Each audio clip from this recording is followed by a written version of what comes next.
পাঁচবাৰ আহিলোঁ ঘৰ আহিলে নাম পাঁচবাৰ আহিলোঁ 5বাৰ টকা 15,000 নিদিয়াৰ কাৰণে ঘৰৰ নাম বাৰে কাটি দিলে মোৰ ঘৰত আজিলৈকে ঘৰ নাই বিজেপিক ছাপোৰ্ট নকৰিলে অৰুণোদয় কাটি দিয়ে সেই কথাটো আপুনি জানিব লাগিব বিজেপিত জইন কৰিলেহে আপোনালোকে অৰুণোদয় আঁচনি পাব বুলি কথা কৈছে PMAY ঘৰ প্ৰধানমন্ত্ৰী আৱাস যোজনা ঘৰ জিঅ' টেগৰ নামত 10,000 টকা পৰ্যন্ত বিচাৰিছে যোৱাকালি দিনটোলৈকে বিচাৰিছে ইয়াত মানুহ আছে কোনো বেংকৰ বন্ধন বেংকৰ উজ্জীৱন আৰোহণৰ মানুহে মানুহৰ ঘৰত গৈ বান্দাত গৈ পইচা কিস্তি বিচাৰিব নোৱাৰিব কিন্তু এইবিলাক আইন ধোঁৱা চাঙত পৰি আছে বিধৱা মানুহে পাব লাগিব 2 লাখতকৈ কম ইনকমৰ মানুহে পাব লাগিব ঘৰ নথকা মানুহে পাব লাগিব বিকলাংগ মানুহে পাব লাগিব ৰেচন কাৰ্ড থকা মানুহে পাব লাগিব এইটো ক্ৰাইটেৰিয়া চৰকাৰী নিয়ম কিন্তু সেই বিজেপিৰ পালি নেতাবিলাকৰ নিয়মটো হৈছে যে বিজেপিক ভোট দিয়ে নে নিদিয়ে তেওঁ কথাষাৰ শুনি আপুনি পুৰুষটা সোমাই দিব তাৰপিছত আপুনি পইচা দিব এতিয়া আপোনালোকে যে এতিয়া যে ঘৰ যে আহিছে বুলি কয় আপোনালোকে যে মানুহবোৰ মাতিছে মাতি পেলাই যিখিনি পুৰণা ঘৰ আহিছে বুলি কৈছে সেই ঘৰ লোৱাৰ পিছত ঘৰ আহিছে বুলি কয় মতাৰ পিছত আপোনালোকে 1500 টকা লৈছে না ইয়াত দলিলত চহী কৰি তেতিয়া দলিলত চহী কৰিছোঁ পইচা দিছোঁ বুলি কেলে কৈছে বিজেপি দিনলৈকে বনাইছে তেতিয়া কৈ দিয়ক 500 কি 1500 দিম 1500 দিম কেছ দিব লাগিব মোক পইচা অৰুণোদয় দিলে কৃষকৰ পইচা দিলে মালিকক দুকুটা দিয়াৰ পিছত তাৰপৰা মনে মনে কাটি দিলে মই যে পইচা 1500 নিদিলোঁ গম পায়নে তাৰপিছত ঘৰ আহিলে নাম 5বাৰ আহিলোঁ ঘৰ আহিলে নাম 5বাৰ আহিলোঁ 5বাৰ টকা 15,000 নিদিয়াৰ কাৰণে ঘৰৰ নাম বাৰে কাটি দিলে মোৰ ঘৰত আজিলৈকে ঘৰ নাই মোৰ ৰাজীৱ মোৰ নাম লুলু গগৈ মেছ আমি যিমান দূৰ গম পাইছোঁ সেই কামটো কোনে চাব এখেতটো এইটো চাব নোৱাৰে সেই কামটো কোনে চাব যে আপোনালোকৰ ৱাৰ্ডটোত বা আপোনালোকৰ ভোট চেণ্টাৰটোত কোন নাপাবলগীয়া মানুহ আছে আৰু কোন পাবলগীয়া মানুহ থাকি গৈছে সেইটো চাবৰ কাৰণে এখন কমিটি বনাই দিছে PS কমিটি 3জনীয়া PS কমিটি কৈছে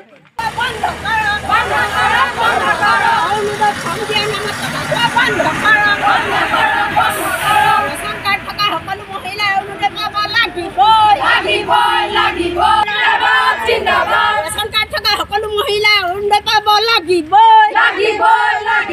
ৰেচন কাৰ্ড থকা সকলো মহিলা অৰুণোদয় পাব লাগিব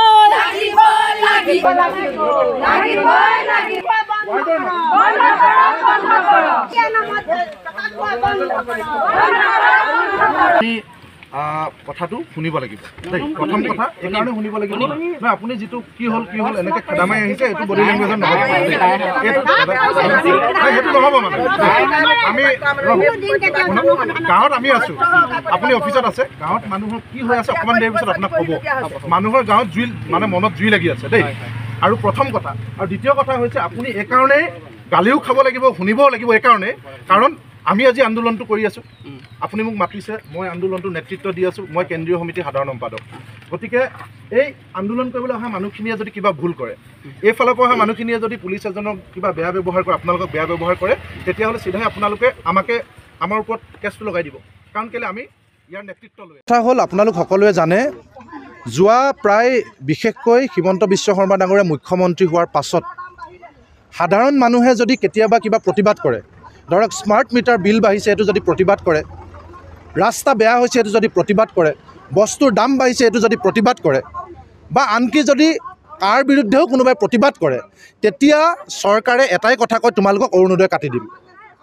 চৰকাৰৰ মূল অস্ত্ৰপাতে আছিলে আজি 3-4 বছৰ ধৰি অৰুণোদয় কাটি দিম বুলি কৈ মানুহক ব্লেকমেইল কৰে আৰু সেই ব্লেকমেইল কৰাৰ কাৰণে বহু মানুহে ভয় খায় কাৰণ কেলৈ মানুহৰ অৱস্থা অতি তথৈবচ 1250 টকাই তেওঁলোকে কিবা এটা কৰিম বুলি ভাবে এতিয়া কথা হ'ল সেই যি মূল পাত অস্ত্ৰ সেই অস্ত্ৰ পাতে এতিয়া তেওঁলোকৰ আটাইতকৈ গণ্ডগোলীয়া হৈ পৰিছে এতিয়া আপোনালোকে চাব যে 1.0 আৰু 2.0 একাংশ মানুহক অৰুণোদয় চৰকাৰে দিছিলে আৰু যিবিলাক মানুহক অৰুণোদয় দিছিলে সেই মানুহবিলাক হেনো বহু মানুহ ধনী মানুহ সোমাই আছে সেই মানুহবিলাক হেনো বহুত নপাবলগীয়া মানুহ আছে আৰু লগতে লগাই দিছে যে পাবলগীয়া সকলোকো তেওঁলোকে নাম অন্তৰ্ভুক্ত কৰিব তাৰ কাৰণে অৰুণোদয় 3.0 উলিয়াইছে আৰু সেই যে নাপাবলগীয়া মানুহে পাই আছে তাৰ কাৰণে তেওঁলোকে ৰিভেৰিফিকেশ্যন কৰিছে ডকুমেণ্টছ ৰিভেৰিফিকেশ্যন মানে ডকুমেণ্টছ পুনৰ পৰীক্ষা আৰু পুনৰ পৰীক্ষা কৰিবৰ কাৰণে তেওঁলোকে PS কমিটি বুলি এখন কমিটি বনাই দিছে পুলিং ষ্টেচন কমিটি বুথ লেভেলৰ কমিটি আৰু পুলিং ষ্টেচন কমিটিখন ক্ৰাইটেৰিয়া মতে নিৰপেক্ষ মানুহ হ'ব লাগে ৰাজনীতিৰ পৰা বহুত দূৰত থকা মানুহ হ'ব লাগে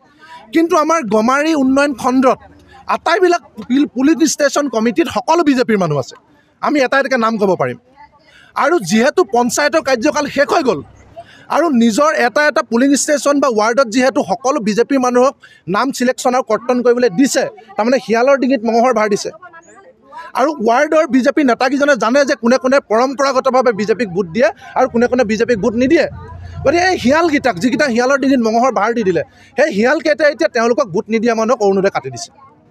ইয়াত ক্ৰাইটেৰিয়াত আছে বিধৱা মানুহে পাব লাগিব, 2 লাখতকৈ কম ইনকমৰ মানুহে পাব লাগিব, ঘৰ নথকা মানুহে পাব লাগিব, বিকলাংগ মানুহে পাব লাগিব, ৰেচন কাৰ্ড থকা মানুহে পাব লাগিব। এইটো ক্ৰাইটেৰিয়া, চৰকাৰী নিয়ম। কিন্তু সেই বিজেপিৰ পালি নেতাবিলাকৰ নিয়মটো হৈছে যে বিজেপিক ভোট দিয়ে নে নিদিয়ে। গতিকে এইটো পৃথিৱীৰ কোন ক্ৰাইটেৰিয়াত আছে আমি BDO ডাঙৰীয়াক সুধিবলৈ আহিছোঁ। আৰু হিমন্ত বিশ্ব শৰ্মা ডাঙৰীয়াকো সুধিছোঁ যে আপোনালোকৰ পালি নেতাই যে সন্ত্ৰাস চলাইছে, বিজেপিক ছাপৰ্ট নকৰিলে অৰুণোদয় কাটি দিয়ে, সেই কথাটো আপুনি জানিব লাগিব। আৰু দ্বিতীয়তে কাৰোবাক যদি দিছেও 500ৰ পৰা 5000 টকা পৰ্যন্ত ঘোচ বিচাৰে। ইয়াত মানুহ আছে, সোধক। কৈছে আপোনালোকৰ নাম কাটি নিদিওঁ যদি আপোনালোকে আমাক 5000 টকা ঘোচ দিয়ে। 2 নম্বৰতে PMAY ঘৰ, প্ৰধানমন্ত্ৰী আৱাস যোজনা ঘৰ, জিঅ' টেগৰ নামত 10,000 টকা পৰ্যন্ত বিচাৰিছে, যোৱাকালি দিনটোলৈকে বিচাৰিছে। ইয়াত মানুহ আছে। আৰু আটাইতকৈ লাজ লগা কথা, মানুহে যে পায়খানা কৰে, পায়খানা কৰা ঘৰটো লেট্ৰিন বিজেপিৰ পালি নেতাই লেট্ৰিন দিয়াৰ নামতো 1000 টকা মানুহৰ পৰা বিচাৰিছে। ইয়াত মানুহ আছে। আৰু এটা কথা আপোনালোকক কৈছোঁ যে মাইক্ৰ' ফাইনেন্স, ইয়াত বহু মানুহ আছে। মুখ্যমন্ত্ৰী ডাঙৰীয়া মেৰাপানীত আহি কৈছিলে 2021 চনৰ ইলেকশ্যনৰ আগত আমাক ভোট দিয়ক, আপোনালোকৰ সকলো ঋণ মাফ কৰি দিম। সেই সময়ত মুখ্যমন্ত্ৰীৰ কথা শুনি মানুহে 21 চনৰ পৰা ধাৰ নামাৰিলে, কৈছিলে কোনেও ধাৰ মাৰিব নালাগে, মই মাৰি দিম, মই বুলি কৈছিলে। আমাৰ ওচৰত ভিডিঅ' আছে। এতিয়া যিহেতু মুখ্যমন্ত্ৰী ডাঙৰীয়াই এটা নিয়ম উলিয়াইছে যে যিসকলৰ 50,000লৈকে আছে তেওঁলোকেহে ধাৰ মাৰিব। আপোনালোকে এবাৰ ভাবক, 21 চনলৈকে যদি আপোনাৰ 20,000ও আছিলে, 21 চনৰ পৰা 25 চনলৈকে সুদ বাঢ়ি এইটো 50,000তকৈ বেছি হৈ গ'ল। আৰু মুখ্যমন্ত্ৰীয়ে এইটো কথা জানে যে মানুহৰ 20,000 থাকিলেও 21 চনৰ পৰা বাঢ়ি 50,000তকৈ বেছি হৈ গ'ল। এতিয়া তেওঁ বনাই দিয়ে 50,000 নিয়মত এতিয়া নপৰে। এতিয়া কোনেও ফ্ৰী নহয়। এতিয়া মানুহৰ ঘৰলৈ পুলিচ গৈছে, বেংকৰ মেনেজাৰ গৈছে। অৰ্থাৎ 2021 চনতে এটা ড্ৰাফ্ট বনাই থৈছে চৰকাৰে সৰ্বানন্দ সোণোৱালৰ দিনত, কোনো বেংকৰ, বন্ধন বেংকৰ, উজ্জীৱন আৰোহণৰ মানুহে মানুহৰ ঘৰত গৈ বান্দাত গৈ পইচা কিস্তি বিচাৰিব নোৱাৰিব। কিন্তু এইবিলাক আইন ধোঁৱা চাকত পৰি আছে, ইমপ্লিমেণ্টেই নকৰে। মানুহক এতিয়া সন্ত্ৰাস চলাইছে। গতিকে মুখ্যমন্ত্ৰীৰ কথা শুনি মানুহ বিপদত পৰিছে। সকলো মাইক্ৰ' ফাইনেন্সৰ ঋণ ৰেহাই দিব লাগিব। সকলো মাইক্ৰ' ফাইনেন্সৰ ঋণ ৰেহাই দিব লাগিব। ক'ৰ পৰা দিয়ে নাজানো, ৰেহাই দিব লাগিব। আৰু নহ'লে কোম্পানীবিলাকক নাকি লগাব লাগিব। আৰু দ্বিতীয়তে অৰুণোদয়, ঘৰ আৰু লেট্ৰিন এজ পাৰ ক্ৰাইটেৰিয়া পাব লাগিব। আৰু যদি নিদিয়ে তেতিয়াহ'লে আমি যিসকলে এই আইন নাম কাটিছে তেওঁলোকৰ বিৰুদ্ধে আমি বিহিত ব্যৱস্থা গ্ৰহণ কৰিম। বৰা বুলি কয় তেখেতে, কালি মই দোকানলৈ গৈছিলোঁ যেনিবা ৰেচন কাৰ্ডৰ কথা সুধিবৰ কাৰণে। এতিয়া আপোনাৰ বোলে ৰেচন কাৰ্ডখন পাব, কিন্তু বোলে 6,000 টকা দিব লাগিব বুলি ক'লে। 6,000 টকা দিলে বোলে ৰেচন কাৰ্ডখন আপোনাৰ বোলে 15 দিনত আহি যাব, আপোনাক 35 কেজিকৈ চাউল দিম বুলি কৈছে। খালি 6,000 টকা দিব লাগিব বুলি ক'লে। আমাৰ অৰুণোদয় একোৱেই নাই, আমাৰ ঘৰত একোৱেই নাই, অৰুণোদয়ো নাই, ৰেচন কাৰ্ডো নাই, একোৱেই নাই। পইচা নিদিলে একো কৰি নিদিয়ে। দলৰ কথা মানে আমাৰ ৱাৰ্ডৰ মেম্বাৰ হয়, টুটু মেম্বাৰ বুলি কয়। তেখেতে কৈছে মোক যে সংগঠন কৰাৰ কাৰণে তেখেতে কৈছে তুমি বোলে সংগঠনটো বোলে পৰা ওলাই দিবা বোলে, নহ'লে বোলে এইবোৰ বোলে বহুত খেলি মেলি হ'ব। আৰু মাক ফোন কৰি কৈছে কি ছোৱালীজনীয়ে বোলে মান সন্মান নাইকিয়া কামবোৰ কৰি ফুৰিছে বোলে, পিছত খেলি মেলি হ'ব বোলে, আপুনি অকণমান বুজাবচোন বোলে। আপোনাক বোলে কি দিয়া নাই বোলে, ঘৰ এটা দিছোঁ বোলে, আপোনাৰ নামত কৃষকৰ পইচা দিছোঁ, কি দিয়া নাই আপোনালোকক বোলে, খালি বোলে তাইক বোলে এইবোৰ বোলে খেলি মেলি কৰিবলৈ নক'ব বোলে। টুটু মেম্বাৰ হয় আমাৰ কাছমাৰী ৱাৰ্ডৰ। তেখেত ৱাৰ্ডৰ মেম্বাৰ হয়, এনেকৈ কৈছে। তাৰপিছত আৰু আমাৰ এতিয়া ইয়াত ঘৰ, বহুত মানুহৰ ঘৰ আহিছে। কাৰোবাৰ পৰা পইচা 500 লৈ গৈছে, কাৰোবাৰ পৰা 1000 টকা লৈ গৈছে। আৰু আমাৰ ইয়াৰ বলকৰে কোনোবা এজনে গৈ পিনি এঘৰ মুচাই বুলি কয়, তেখেতৰ নামটো মই বেলেগ নাম নাজানো, তেখেতলোকৰ ঘৰৰ পৰা বোলে 1500 টকা পইচা লৈ আহিছে বোলে। বলকৰে এজন কোন পোনা নে কি নাম আছিলে তেখেতৰ, মই ভালকৈ নাজানো বাৰু নামটো। তেখেতে গৈ পিনি পইচা লৈছেগৈ বোলে। আমাৰ ইয়াত মানে অৰুণোদয় আঁচনি ফৰ্ম দিমকৈ ধোৱা ফৰ্ম লৈ পিনি গোটেই মানে ৱাৰ্ডত ঘূৰি ফুৰিছে। এদিন মই ৱাৰ্ডৰ ফৰ্মখিনি মই চাই পিনি ক'লোঁ এইখিনিতো ধোৱা হয় বোলে, এইখিনিতো নহয়, আপুনি কি কথা কৈছে বোলে। তেতিয়া ওচৰৰ মানুহ এজনে ক'লে বোলে মোৰ পৰা বোলে 200 টকা পইচা লৈ গৈছে। তেতিয়া মই কথাটো ক'লোঁ 200 টকা পইচা আপোনালোকে কেলৈ নিলে বোলো। তেতিয়া সেই তৰ্কাতৰ্কি হোৱাৰ কাৰণে 200 টকা পইচা ঘূৰাই দি থৈ গ'ল সেই মানুহগৰাকী। মানে আমাৰ চাওদাংপথাৰ পঞ্চায়তটোত অৰুণোদয় নামত মানে বহুত দুৰ্নীতি হৈছে। বুথ কমিটি পাতি দিছে আৰু গাঁও সভা দিছোঁ বুলি কৈছে। গাঁও সভাত কোনো মহিলাক আমাক খবৰ নিদিয়ে। তাৰমানে গাঁও সভা পাতিলে মনে মনে গাঁও সভা দিয়ে। মানে বেলেগ যদি কোনোবা বিধায়ক আহে নহয়, তেতিয়া একদম মানে মাইকত চিঞৰি মানে কথা কয়। আৰু যেতিয়া অৰুণোদয় ফৰ্ম দিব সময়ত বা ঘৰৰ যেতিয়া লিষ্ট বনাব হয় নহয়, ফৰ্ম দিব সময়ত মানে তেখেতলোকে কাকো নজনায়। আৰু এতিয়া মানে বুথ কমিটিবিলাকে এইটো কৰিছে, আমাৰ 6 নং ৱাৰ্ড, 1 নং ৱাৰ্ড এনেকৈ কৰি পিনি চাওদাংপথাৰ গাঁও পঞ্চায়তৰ বুথ কমিটিবিলাকে পূৰা অৰুণোদয় দিয়া নামত মানে পইচা লৈছে। 200, 300, 400 মানে এনেকৈ পইচা লৈছে।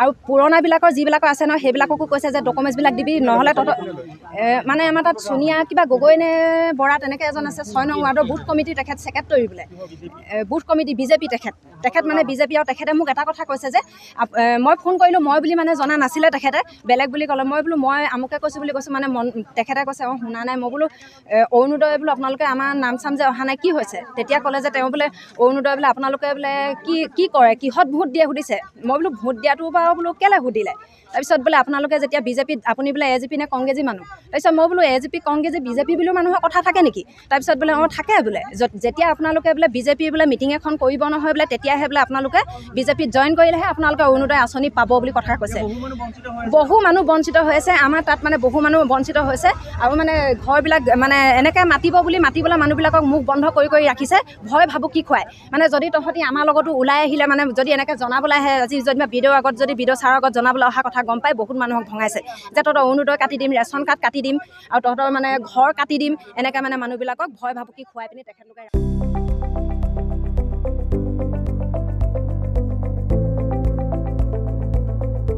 NB নিউজ সহজ সৰল ভাষাত নৱভাৰতৰ কথা।